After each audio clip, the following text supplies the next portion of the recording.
যে আমাদের মনে মনে আমরা যদি কোনো খারাপ চিন্তা করি সেটার জন্য আল্লাহ তাআলা আমাদেরকে ফাকরা করবেন কিনা। আমরা মনে মনে অনেক সময় অনেক রকমের খারাপ চিন্তা ভাবনা আমাদের মনে আসে। এই মনের ভিতরে দিন আমাদের খারাপ চিন্তা আসে, এর জন্য আল্লাহ তাআলা আমাদেরকে শাস্তি দিবেন কিনা। এই ব্যাপারে আল্লাহ তাআলা কি বলতেছেন? আল্লাহ তাআলা বলতেছেন লিল্লাহি মা ফিস সামাওয়াতি ওয়া মা ফিল আরদ, আসমান জমিনের যা মধ্যে যা কিছু আছে এই সব কিছু একমাত্র আল্লাহ, নাকি অন্য কারো?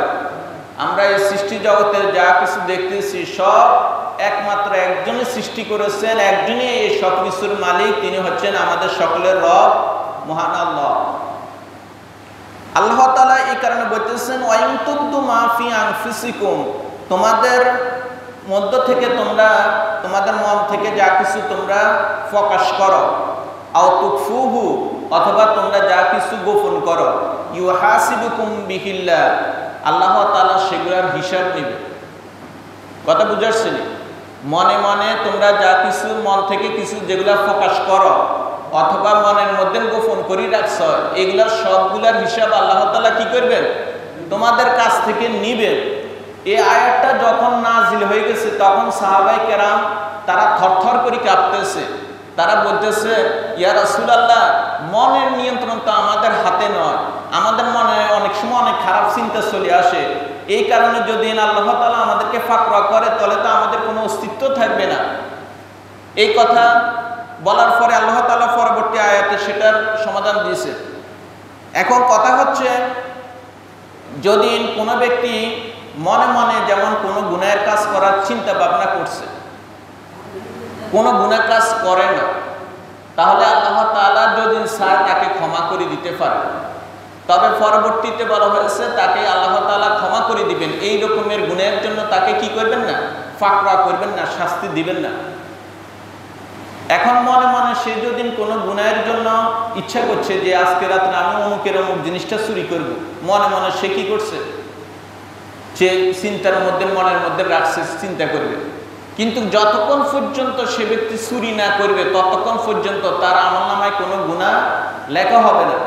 আর যদিও সে ব্যক্তি মনের ইচ্ছা অনুযায়ী পরবর্তীতে চুরি করছে, তাহলে একটা গুনার জন্য মাত্র একটা গুনাহই লেখা হবে।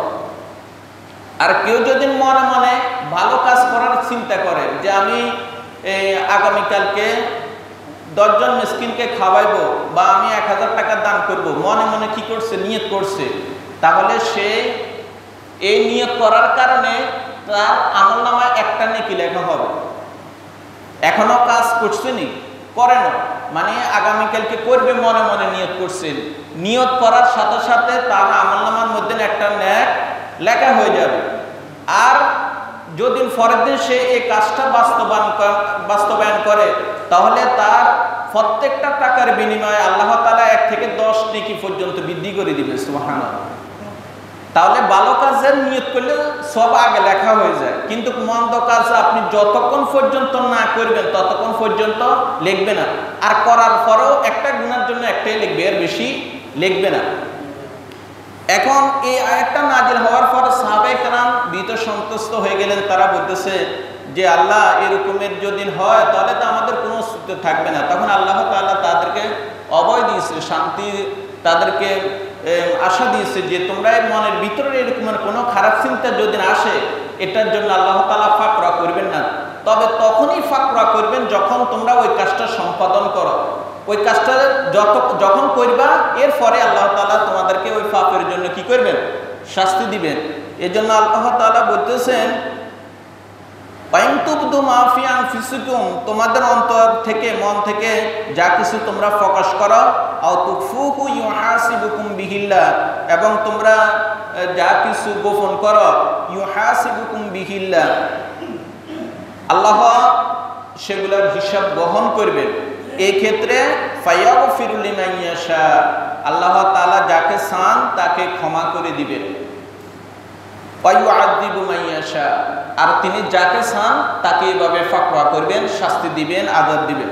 আল্লাহু আলা কুল্লি শাইইন কাদির, আল্লাহ তাআলা সকল কিছুর উপর সর্বশক্তিমান, সবচেয়ে বেশি ক্ষমতা দাও।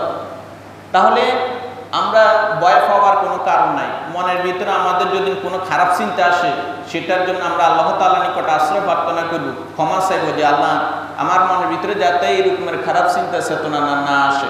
যদি না শয়তানের প্ররোচনায় মনের ভিতরে খারাপ চিন্তা আসে, এটার জন্য আল্লাহ তাআলা ফাকরা করবেন না, ক্ষমা করে দিবেন।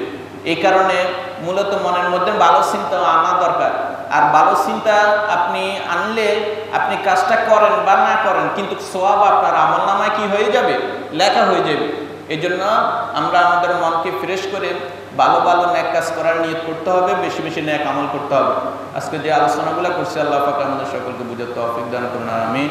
ওয়া মা তাওফিক ইল্লা বিল্লাহ।